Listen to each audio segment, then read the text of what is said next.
दोस्तों अदानी ग्रुप की बात करें, यहाँ पे कुछ बड़ी ब्रेकिंग न्यूज निकल के आ रही है जिनको एक एक करके डिस्कस करेंगे। अदानी ग्रुप रिलायंस अनिल धीरूभाई अंबानी ग्रुप की कंपनी को खरीदने की तैयारी कर रहे हैं। यहाँ पे देख सकते हो कि एक तरफ तो कुछ बिजनेस से वो बाहर निकल रहे हैं, लेकिन अपने पुराने बिजनेस को वो मजबूत करने की कोशिश भी करें। यानी कोल बेस्ड पावर प्लांट है जिसको खरीदने की तैयारी कर रहे हैं। तो यहाँ पे इस खबर को अच्छे से समझेंगे और जानने की कोशिश करेंगे आगे की क्या रणनीति है अदानी ग्रुप की। दूसरी तरफ म्यूचुअल फंड ने अदानी ग्रुप के शेयरों में जम के खरीदारी की है निचले प्राइस से। और यहाँ पे देख सकते हो कि कौन से म्यूचुअल फंड ने कितना इन्वेस्टमेंट किया है और क्या आने वाले समय अदानी ग्रुप में फिर से पॉजिटिव माहौल बनेगा। सेबी ने सुप्रीम कोर्ट में अपना जवाब दाखिल किया और आगे की क्या रणनीति है उसको समझने की कोशिश करेंगे। सुप्रीम कोर्ट ने इस मामले में क्या अपनी टिप्पणी की उसको भी समझने की कोशिश करेंगे।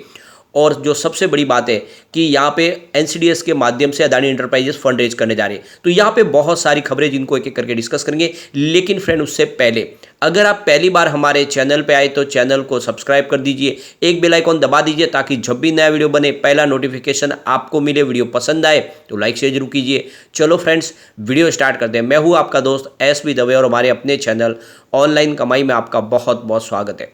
तो हिंडनबर्ग की रिपोर्ट के बाद देखें तो म्यूचुअल फंड काफ़ी ज़्यादा फिदा है इस समय अदानी ग्रुप के शेयर में और काफ़ी अच्छी खरीदारी भी करें।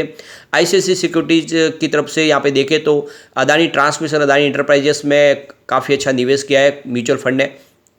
तो यहाँ पे देख सकते हैं कि लार्ज कैप योजना में एमएस में जून अदानी ग्रुप में देखें तो करीब 167 करोड़ रुपीज़ के 18 लाख शेयर खरीदे हैं और ये मई में देखें तो 136 करोड़ के 14 लाख शेयर से अधिक है।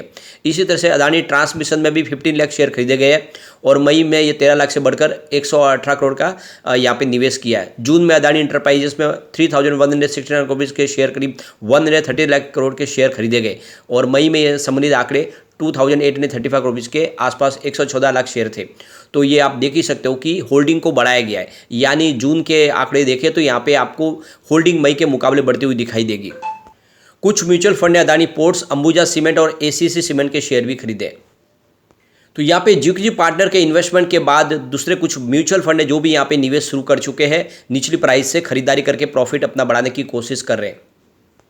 अब यहाँ पे एक बड़ी अपडेट निकल के आ रही है। अदानी ग्रुप यहाँ पे बिड लगाने को तैयार है अनिल अंबानी ग्रुप की एक बैंकक्रप्ट कोल प्लांट को खरीदने के लिए। यहाँ पे देखिए 600 मेगावाट का ये कोल बेस्ड पावर प्लांट है विदर्भ इंडस्ट्रीज पावर लिमिटेड जो नीलाम होने जा रहा है और इसके अंदर वो बोली लगाने को तैयार हो रहे हैं। यानी एक तरह से देखें तो अपना पावर सेक्टर में और मजबूती से बिजनेस को आगे बढ़ाना चाहते हैं और इसीलिए इन्होंने एक यहाँ पे बिड लगाने की तैयारी कर ली है। तो यहाँ पे देखोगे अदानी ग्रुप ने करीब $2.8 बिलियन का फ्रेश यहाँ पे अपना फंड रेजिंग की है और ऐसे में आने वाले समय ये इसका कुछ फ़ायदा उठाना चाहते हैं और विदर्भ इंडस्ट्रीज लिमिटेड जो बैंकक्रप्ट हो चुकी है और नीलाम हो रही है एनसीएलटी के तहत, इसे 600 मेगावाट का जो पावर प्लांट है इसको अधिग्रहण करने की कोशिश की जा रही है अदानी ग्रुप की तरफ से।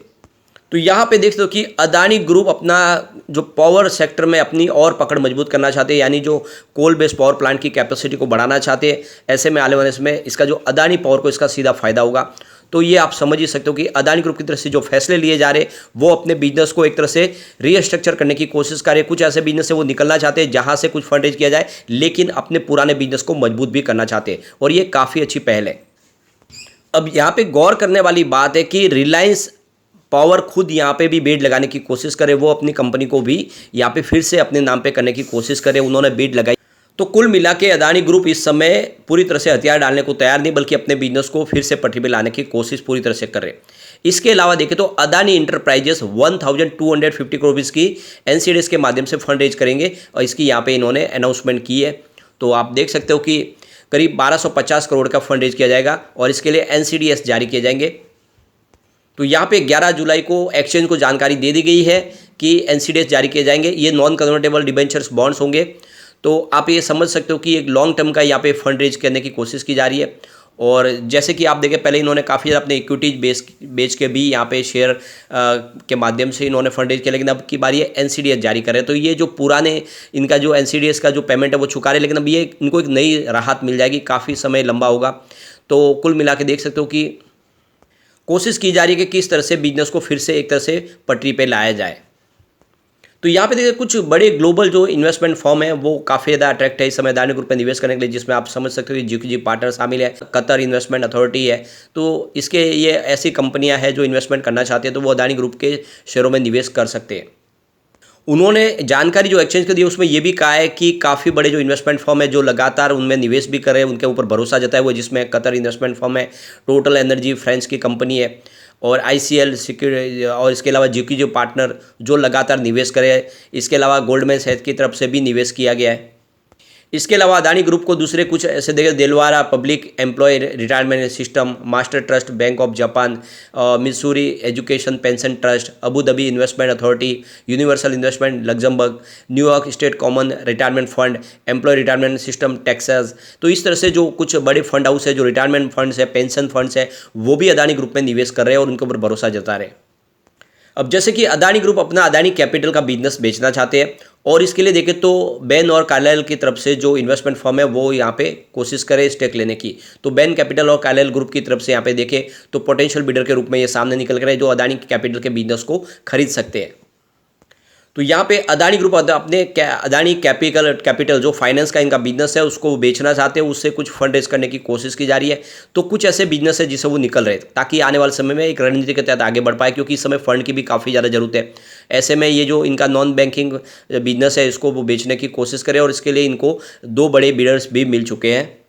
तो कुल मिला के अदानी ग्रुप में निवेश करने के लिए, उनका बिजनेस लेने के लिए अभी भी बहुत सारे इन्वेस्टमेंट फर्म है जो लाइन में खड़े हैं। ऐसे में अदानी ग्रुप के लिए मुसीबतें कम होती हुई दिखाई दे सकती है आने वाले समय में। और यहाँ पे देख सकते हो कि अदानी कैपिटल का बिजनेस 2017 में शुरू किया गया था और इसकी 160 ब्रांचेस है पूरे इंडिया के अंदर। और नॉन बैंक बिजनेस में की तरफ से काफ़ी अच्छा इनका बिजनेस है। ये IPO लाने की भी इन्होंने प्लानिंग की थी, लेकिन उसको बाद में डिनाई किया गया, उसको IPO को उन्होंने कैंसिल कर दिया। अब वो अपनी डायरेक्ट इस कंपनी की स्टेक बेच के वहाँ से फंड रेज करने की कोशिश कर रहे हैं। अब यहाँ पे इस मामले को लेकर जहाँ पे सुप्रीम कोर्ट में सुनवाई चली है तो सेबी ने अपनी रिपोर्ट यहाँ पे पेश की है और यहाँ पे सुप्रीम कोर्ट की तरफ से सेबी से कहा गया कि 14 अगस्त तक आप अपनी रिपोर्ट पेश कर दे, सारा का सारा जो मामला है वो उसके ऊपर एक फाइनल रिपोर्ट दे दे। तो यहाँ पे देख सकते हो कि सेबी ने जो अपनी रिपोर्ट दी है, इस रिपोर्ट में उन्होंने यहाँ पे 2019 में ऑफशोर फंड्स यानी विदेशी फंड्स के लिए रिपोर्टिंग रूल्स में बदलाव करने के फैसले का बचाव किया है। सेबी ने कहा है कि नियमों में बदलाव के चलते ऑफशोर फंड्स की सही लाभार्थी का पता लगाना कठिन नहीं हो गया, बल्कि आराम से उसको पहचान पा रहे। तो सुप्रीम कोर्ट की जो कमेटी गठित की थी उन्होंने कहा था कि ये जो रूल्स बदला गया ये ठीक नहीं है, लेकिन इसका बचाव किया है सेबी ने। और उनका कहना है कि ये बचाव जो रूल्स बनाए गए थे ये काफ़ी अच्छा रहा है। और देख सकते हो कि मई 2023 में सुप्रीम कोर्ट के द्वारा गठित कमेटी के कोर्ट में जमा कराई गई अपनी रिपोर्ट में कहा था कि ऑफशोर फंड्स के लिए रिपोर्टिंग नियमों में बदलाव के चलते अदानी समूह की कंपनियों के शेयरों में निवेश करने वाले ऑफशोर फंड का पता लगाना सेबी के लिए कठिन हो गया है। साथ में सेबी ने कोर्ट में कहा कि जांच शुरू करने या पूरा करने के लिए सेटलमेंट प्रोसीडिंग के लिए किसी प्रकार की समय सीमा निर्धारित करना उचित नहीं होगा। यानी एक तरह से समय में बांधना अच्छा बात नहीं है और हमें समय देना चाहिए जिससे हम फेयर तरीके से पूरी जाँच कर पाएँ। जबकि जो जांच कमेटी बनाई गई थी उन्होंने कहा था कि एक समय सीमा निर्धारित कर लेनी चाहिए, उसके अंदर सेबी को पूरी जांच कर लेनी चाहिए और रिपोर्ट पेश कर देनी चाहिए।